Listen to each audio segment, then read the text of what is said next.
everybody, and welcome to the very first episode of our Media Leftovers podcast. For those of you who don't know, on this podcast we'll be discussing the news and current events for all media. This includes movies, television, music, and video game culture, all that kind of stuff. I'm your host, Connor Duros, and with me is my co-host for this week, Colin. Hey everyone, it's nice to finally be here and have this thing up and rolling. I, for one, am really excited that we finally got this kind of off the ground and that we're here doing this and recording now. And yeah, absolutely, man. Someone else too. So with us this week is our special guest, one of my best friends and an expert on the topic, which we'll be discussing today, Joey. Expert. I'd say expert. Yeah. Hey, I'm Joey. I'm really psyched to be here for your first podcast. I guess we can just jump right into let's get right into it. Yeah. So before we do that, a little bit about ourselves. We all live in Virginia. We're college students. We attend a university, and is that pretty much it? I guess not too much else. Yeah, I mean, you guys are, yeah. This is just sort of the stuff that we're all kind of into. So we figured, why not share with you guys? Maybe other people would like to hear our opinions. So, all right. So today we are going to be talking about one of my absolute favorite subjects, which is Star Wars. I believe you guys are relatively big fans of Star Wars. Never heard of it. I mean, I used to be like a pretty close series enthusiast when I was a child. You know, oh, yeah. I had all the posters and like all the toys and stuff. Oh yeah, no, I watched all of those movies as a kid. I mean, that was when I sort of fell in love, and even the prequels. Except. I mean, Attack of the Clones is garbage, but... And I recently picked it up because Episode 7 had come out, and I wanted to reinvigorate my interest for Star Wars. So I think I told you guys this before, but my father and I went to Walmart and bought all of the Blu-ray DVD package combinations for all of the movies. Like every single, like you didn't just buy like the complete collection, like you just bought every individual thing. Yeah, every single one. That is a lot of special features that you're gonna have to watch. Yeah, it's a lot of bonus scenes. That yeah, for real. I'm gonna have to just crap bonus scenes that you're gonna have to go through. So today we're so before I get into this, I'm gonna give you guys some facts, and just for the audience, in case you guys don't know, in 2012, Disney purchased Star Wars from Lucasfilms for $4 billion. And then in 2015, Force Awakens was released and made $2 billion under Disney. And then the same with Rogue One in 2016. And that has made $700 million, but it's still in theaters, so it's only increasing from there. And then for the future of Star Wars, for the next 4 years, we'll be getting a new Star Wars movie every single year. So this year, 2017, we'll be getting Episode 8. And then the year after that is the Han Solo movie. The year after that is Episode 9. And then the one after that is, we believe to be a Boba Fett movie, but hasn't been confirmed yet. So, I mean, pretty exciting stuff to be a Star Wars fan. Oh, absolutely. This is definitely, I feel like one of the best times to be a Star Wars fan, especially because, the budget's up with Disney buying out Lucasfilms and stuff, and it's just going to be, like, the production value is going to be, I mean, we've seen it in Rogue One and Episode 7 especially, is that it's a lot more grandiose right. than just what it's been in the past. And full disclosure, we love both of those films. We love the direction that Disney's taken. I could say it. I think I speak for all of us when we say it's pretty solid where they're going. But I guess my question for you guys is: do you think, we always love more Star Wars, but do you think that it'll become oversaturated with Star Wars now that all these movies are coming out, and that maybe they need to take more of a break, like the old movies, or do you like this sort of yearly turnout of Star Wars, almost like how we get a new Assassin's Creed every year? What do you guys think about that? I was just about to talk about that, is that I'm afraid this is going to become an Assassin's Creed like Ubisoft, I'm not sure how to pronounce that, situation where it's like, with the steady release of a yearly movie or, game, Assassin's Creed game, it's going to become like this to the point where they don't have any more ideas. I mean, The last fucking Assassin's Creed was like, Unity? Was it? No, I think it was Syndicate. Yeah, Syndicate the last one? It was England, yeah. Yeah, it was England, yeah. And that was, I mean, I never played it, and, this is just my own opinion, but, like, I feel like we're running out of places to go. What's next? Or just fresh ideas. I felt like with Assassin's Creed, at least with the second one, it was a huge step forward in the series from the first one. Oh, absolutely. And then Brotherhood again, a smaller step, but a step forward nonetheless. And then now it's kind of the same thing every year. And do you guys think that'll be how it is with Star Wars, or do you think they sort of have a good business plan right now? Business plan, yeah, definitely. It's like, oh yeah, I mean they're gonna make a ton of money. This is the cash crop right here. Yeah. But because who's not gonna go see Star Wars? Yeah, it's absolutely. Like, you're gonna gather around with all your friends, and they're gonna be like, "Oh my god, that Star Wars movie was so awesome!" Even if it's like, even if it's released yearly, people are still gonna go see it. Right. Joey, what do you think about this? Yeah, I think it's going back to like I guess the time we're in. It's like an absolutely like great time to be a Star Wars fan. Oh yeah, definitely. Compared to like when I was growing up and we had the prequels, I think movie quality right now is a lot better. Just like because we're in 2017 as compared to 2000 whenever Phantom Menace and Attack of the Clones came out. 2000 like between 2000 or 1999 and 2005, I want to say, is right. that whole prequel CGI trilogy. has gotten better, but also I just think the new movies are better altogether. Well, yeah. Well, I mean, I don't think anyone has ever accused George Lucas of not being able to create beautiful set pieces, and he has great ideas. But I mean, and I believe even he's admitted this, that he can't write for shit. Like he's a terrible writer, and that shows with a lot of the love scenes in the prequels and that. But I feel like with these new movies, with the writers they bring on now, it's just, I mean, the writing quality has increased tremendously, and I think we can all say that we definitely liked the new movies. And I think in terms of like oversaturation, I think it'll be okay. Like I think the franchise itself it's in good hands. I don't think there will be too many movies after the Boba Fett anthology, if that is a thing, and it's coming out. I mean, we'll see, episode 8 and 9, and then these maybe next 2 anthology films, and then we haven't really, heard what's next yet. So, if there is a next, set of movies coming out after that, I'd be really excited to see them. Yeah, definitely. At least that's my perspective right now. That might change. Yeah. It really, for me, it all depends on the next episode, I think. What direction they take with episode 8, where they go from there. I'm excited for episode 8. Oh, no, I am too. I mean, I really liked episode 7. I mean, I think it definitely had its issues, which, I mean, no movie's perfect, but I loved Rogue One. I thought Rogue One was great. It had some pacing issues at the beginning, and the characters were a little underdeveloped. I had to see it 3 times just to remember their names. Like, I was like, oh, there's the Asian dude with the bow. Like, I had to like really, really pay attention to sort of get that. But I mean, the ending is some of the best Star Wars action you'll ever see. Oh, absolutely. Just action in general. It was phenomenal. I think that was my biggest problem with Rogue One, was the introduction of all these new characters and no ways to kind of separate them from each other. I mean, obviously, they had Jyn Erso was, main protagonist. She's kind of that crooked, like, she does things for herself and she just wants to forward her own agenda, and it's like, we see her in the opening scene as her getting arrested, basically, or I think she's already been arrested. Yeah, she's in the compound or whatever. Yeah. And immediately after is like 3 to 5 other characters that I'm somehow supposed to remember. Right. Like in the span of 10 minutes.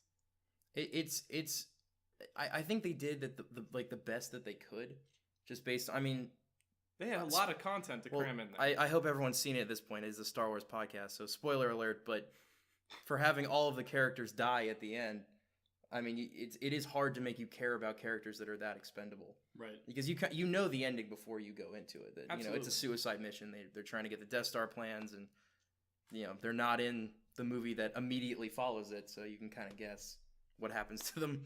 Well, you had mentioned this when we had first got out of the movie, is that they did a very good job of keeping the suspense up, even though you know the outcome. Right. Like, they're going to die, and this is the suicide mission, like you said. But it's that it kept me on the edge of my seat on whether or not I was like, I don't know what's going to happen next.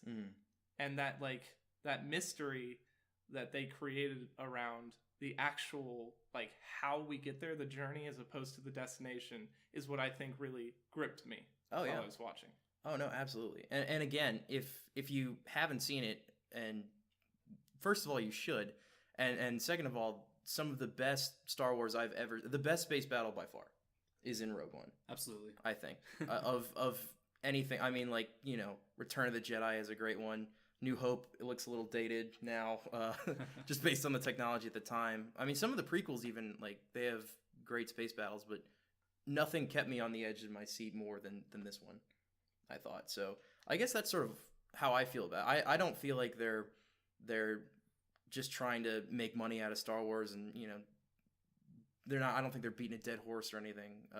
Just because they're continually, so far at least for the 2 movies they've put out good movies, right?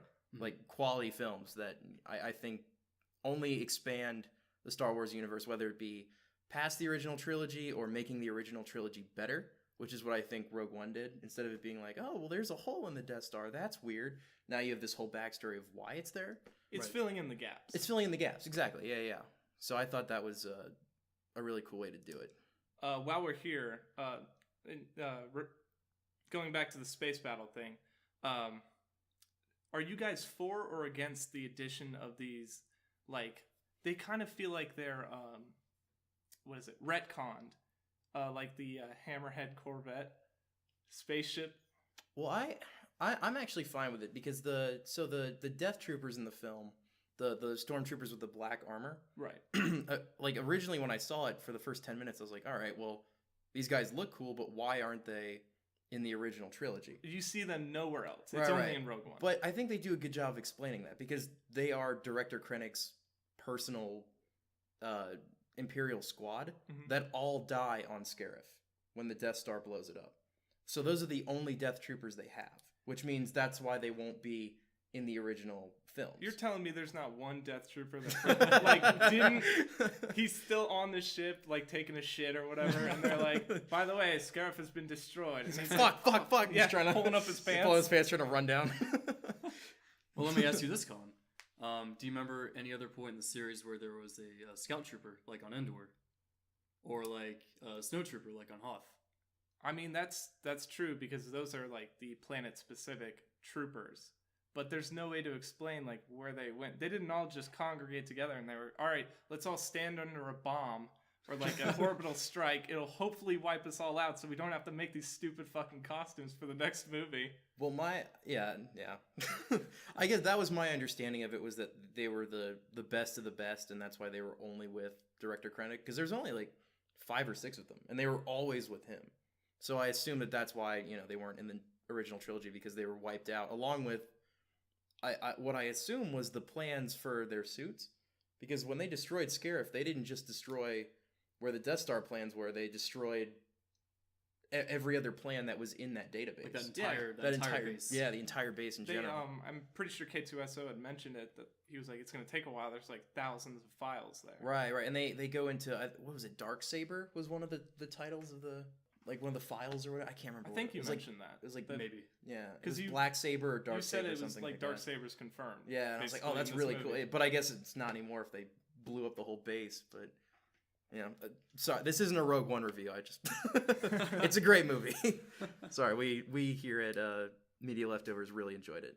Well, like I was saying, is that, you know, in reference back to that one Star Wars taking, or not the Stormtrooper taking a shit, is that, you know, you don't think they have backups like on like 8 gigabyte little flash drives or something? Like, does no one there make copies of their files? How's the Stormtrooper? They gotta put that on the cloud, man. How does the Stormtrooper take his pants off to take a shit? Well, he's got to he has to unstrap his armor. There's an armor changing station. Oh, is kind of there? like, okay. Yeah, where you change your baby in the bathroom. Oh, okay. He lays down on the table. I mean, it's got to take him like 45 minutes to shit. Not even just to actually poop, but to like get ready to poop. Oh, they got robots for that. To take off their like Iron Man? Why not? Like, so they have these bathrooms on every ship, right? Oh, they absolutely. Do they have like transgender bathrooms? You think? I don't know. You know how like we're having the unisex bathroom debate right now. Are there women stormtroopers? There are in Battlefront the game. I think for the First Order there are, because they're not clones. Right. So like they're because they had Captain Phasma. Yeah. It stands to reason there would be. But stands to reason. Even like you know officers. I guess in the Empire, could be female. I guess I don't think we saw any on screen. No, they definitely they definitely had a few. I'm pretty sure. Like people who were trying when they were trying to find Finn. I think there was one woman officer. Anyway, we got off track there. So I guess my next question is: do you think, not counting the new episodes that are coming out, but with the new anthology movies, the Han Solo movie, and then possibly Boba Fett or whatever else it might be that is put right in the middle of the original trilogy, do you think that these movies will be, live up to the hype, or do you think that they're just there for nostalgia reasons and trying to get people to come in and they don't really care how it is as long as it has Han Solo's face plastered on it? So we had this with episode 7, was that, everyone was talking about it. They're like, oh, new Star Wars coming out. And everyone was super excited because why not? It's new Star Wars. It's new stuff that you love. But there's always the thing in the back of your mind that says, what if it's not as good as what I remember? And we had this when we were playing Battlefield Bad Company. Oh yeah, Bad Company 2, yeah. We were sitting down and I desperately tried to make it work. Like, it was like a failing long-term relationship between me and Bad Company 2. Please. Yeah. I just want this to, yeah, I know. It's not the game I remembered it being. Right. Because when I was younger, my imagination was much more wild.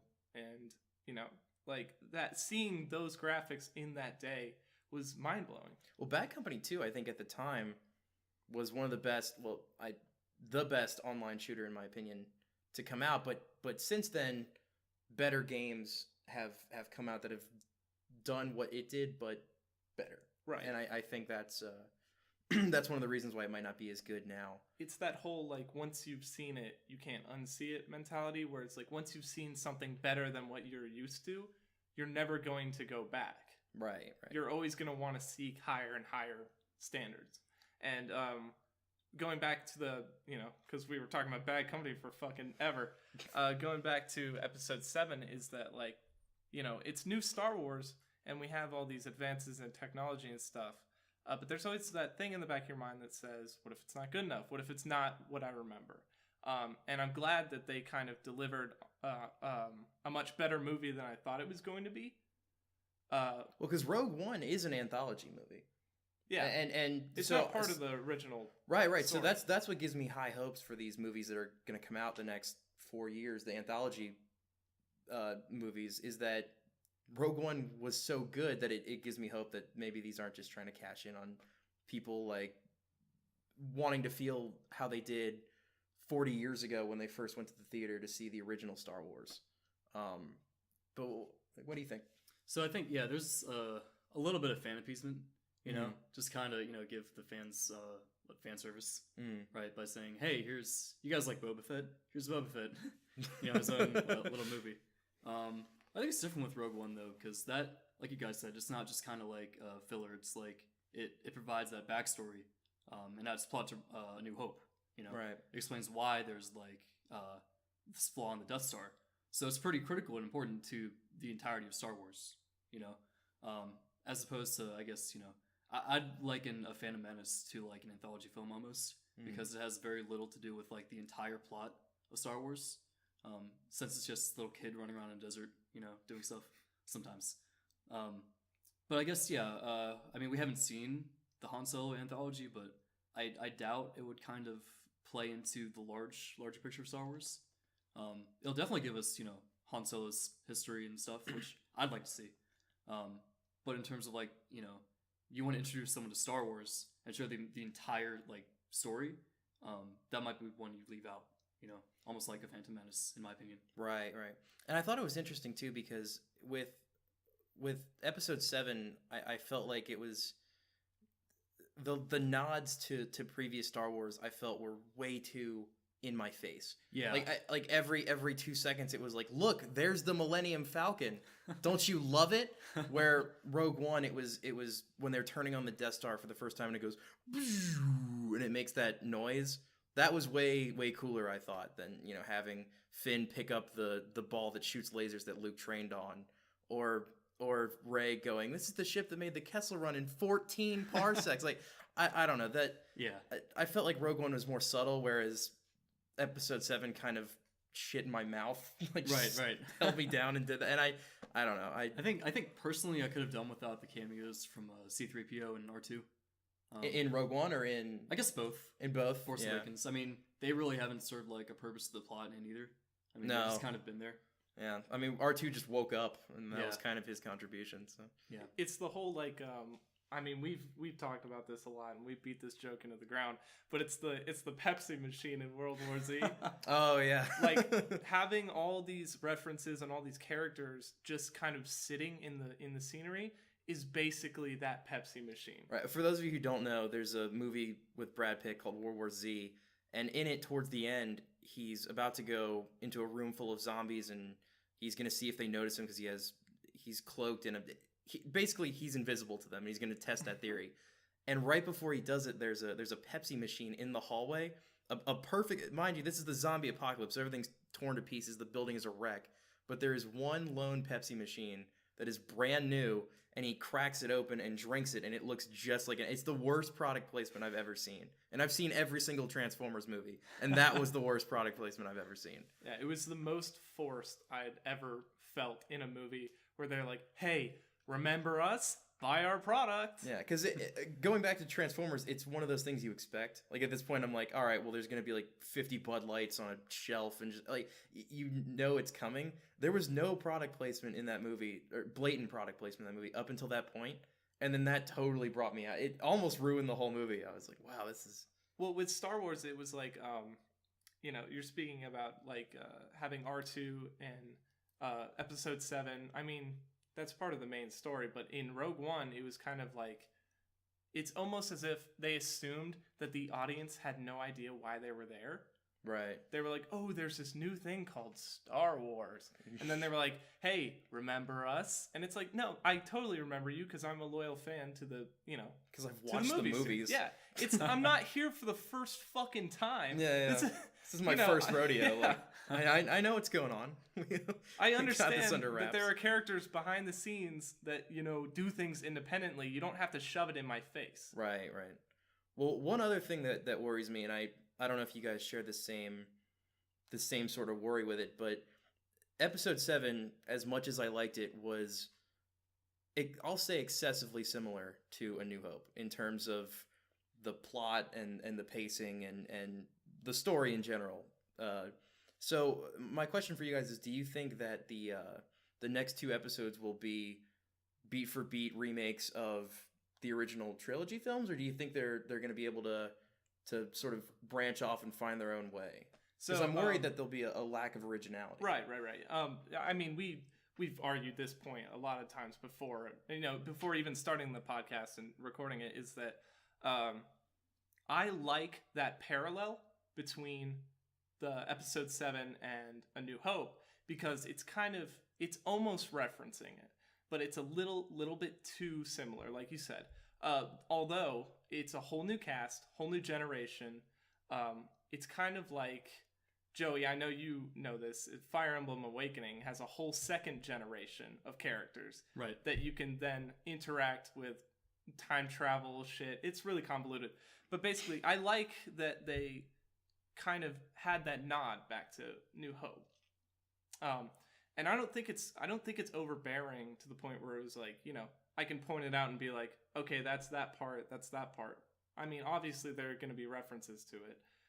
But I like that they are taking this. They're bringing it back to the loyal fans. What you came to Star Wars for. You know what? Right. Is that this is why you love it. And hopefully we're going to take this and branch it out into something further. And personally, I believe that they're going to take what they've crafted in Episode 7 that they borrowed from A New Hope, and they're going to spring a whole new side with it. Right. And I don't mind movies, you know, taking inspiration from other movies, obviously. I mean, you have to keep Star Wars somewhat similar just because that's what the Force is. It's, you know, the Force repeats itself till it gets things right, and there has to be a balance. So I understand that to a certain extent.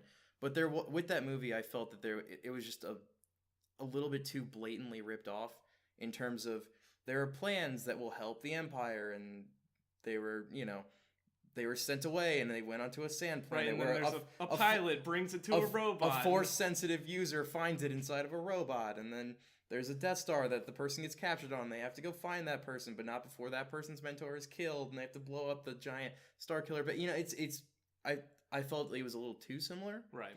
And that might just be J.J. Abrams. I know he's not a man. He's a man who asks questions and doesn't answer them in whatever he does. That includes this, Lost, whatever it may be that he's had his hands on. Even Westworld to a certain extent. Oh, don't even get me started. Yeah, that's a whole other podcast. Right. But so, what do you think? I'll agree with the fact that they're kind of not the same movie, but a lot of parallels. I think my issue with that is just that it's not as memorable, you know. So we have another giant Star Killer planetary base or whatever. It's just not as memorable, I don't think. Right, it's like we've already been here before. Right. But I do enjoy the fact that it's a brand new story. There are a bunch of new characters along with the old ones, you know. But I sincerely hope they will take a new direction with episode 8 and 9.